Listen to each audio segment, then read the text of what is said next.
lei non è d'accordo, ecco, quali sono le sue osservazioni? Ma io, guarda, intanto non è che non sono d'accordo, io sono qua per il ripristino della verità. Le cose che ha detto Gibilaro sono assolutamente mendaci, vorrei elencarle. Gibilaro parla di danni al territorio di Agrigento, perché avremmo ricevuto in cambio dei territori ceduti, abbiamo ceduto in questo caso, attenzione, quando io parlo di ceduto comunque dovrà ancora passare dal Consiglio Comunale, dovrà esserci un lavoro dell'assessorato regionale E poi un referendum. bravo, e poi un referendum. Gibilaro dice che noi cediamo un territorio altamente urbanizzato e popolato.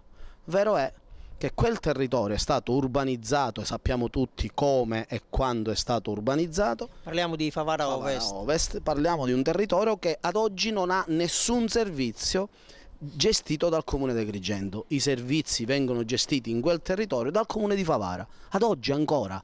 Anche se pure oggi tutti conosciamo e sappiamo che il territorio ormai per il censimento del 2011 è passato nelle proprietà del comune di Agrigento.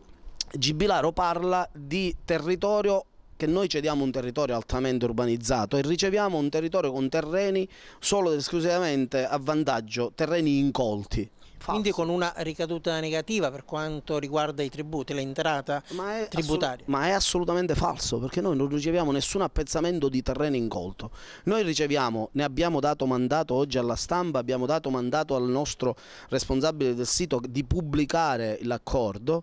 Noi riceviamo tutta la zona ASI, a partire dall'ospedale ad arrivare a 1 chilometro verso Aragona, tutta quella zona oggi di proprietà per parte di Aragona e per parte di Favara diventa proprietà del comune di Agrigento.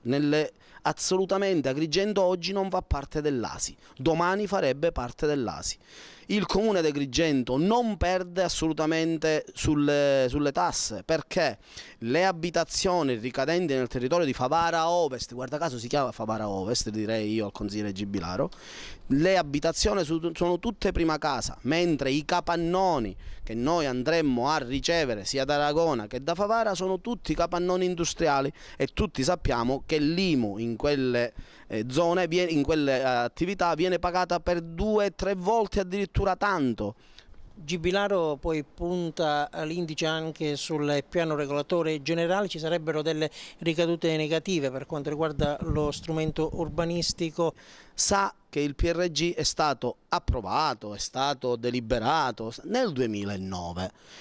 Quando è stato approvato questo PRG, gli abitanti di quella zona erano 18 ricadenti nel territorio di Agrigento. Noi ci ritroveremmo oggi ad avere più abitanti. È diverso il discorso, è l'inverso di quello che dice Gibilaro.